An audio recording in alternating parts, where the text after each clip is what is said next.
Expose हो रही है। सिवाय इन्होंने केंद्रीय जो जांच एजेंसियां हैं, चाहे सीआईडी है चाहे ईडी है, इनका दुरुपयोग करने के अलावा कोई भी इनके पास प्रचार का साधन नहीं था। और आज पूरे देश के अंदर भय का माहौल है। एक तरह से मैं आपको कहूं कि देश में अघोषित आपातकाल जैसी स्थिति बन चुकी है।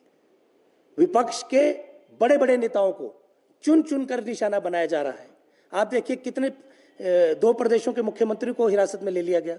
और जो भी नेता भारतीय जनता पार्टी के खिलाफ मुखर होता है, जो भी नेता को वो अपने खिलाफ थ्रेट समझते हैं, उनके खिलाफ ईडी और सीबीआई की जांचें शुरू हो जाती हैं। और अब तो सारी हदें पार हो गई है।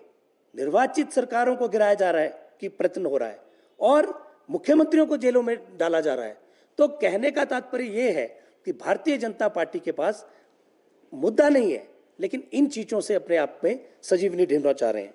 और इसी तरह मैं आपको बताऊं, सभी पत्रकार बंधुओं का स्वागत।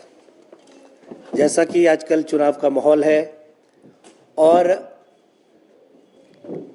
देश के अंदर 2 चरण का मतदान जो है पूर्ण हो चुका है और भारतीय जनता पार्टी को 2 चरण के मतदान में भारी निराशा हाथ लगी है।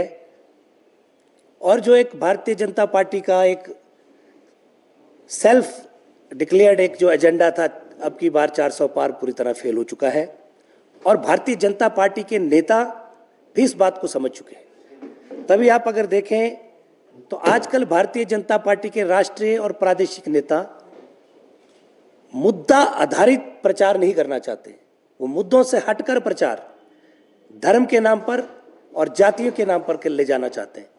लेकिन हिंदुस्तान का अवाम जानना चाहता है, हिंदुस्तान का हर बेरोजगार जानना चाहता है कि भारतीय जनता पार्टी मुद्दा विहीन होकर, मुद्दों से हटकर अलग इधर उधर की बातें करके चुनाव प्रचार को प्रभावित करना चाहते हैं। जैसे जैसे चुनाव प्रचार आगे बढ़ रहा है, भारतीय जनता पार्टी बहुमत से दूर होती जा रही है और इस बात का आभास उनके नेताओं को भली भांति है। अब आप देखिए, चुनाव घोषणा पत्र कांग्रेस पार्टी का निकला, भारतीय जनता पार्टी के नेताओं को जो हमारे घोषणा पत्र में लिखा है वो नजर नहीं आ रहा, लेकिन उनको हिडन एजेंडा समझ आ रहा है। जो हमने नहीं लिखा है, जो हम नहीं करना चाहते हैं, वो भी उनको नजर आ रहा है। तो इस तरह की काल्पनिक और जिसका कोई बेस नहीं है, उन बातों पर जो है चुनाव प्रचार करना चाहते हैं। जबकि देश की जनता यह जानना चाहती है कि पिछले 10 वर्षों में आर्थिक रूप से हिंदुस्तान जो है पीछे क्यों हुआ है। आपको याद होगा, भारतीय जनता पार्टी जब सत्ता में आई थी 10 वर्ष पहले, तो महंगाई और बेरोजगारी इनके 2 मुख्य मुद्दे थे। तो आप बताइए, क्या महंगाई पर आज ये लगाम लगा पाए? आज पेट्रोल और डीजल की कीमतें देखिए।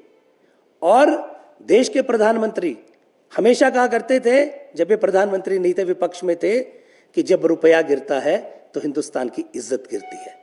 आज क्या प्रधानमंत्री महोदय देश को बताएंगे कि आज रुपया जो है डॉलर की अपेक्षा में कहां खड़ा हो रहा है?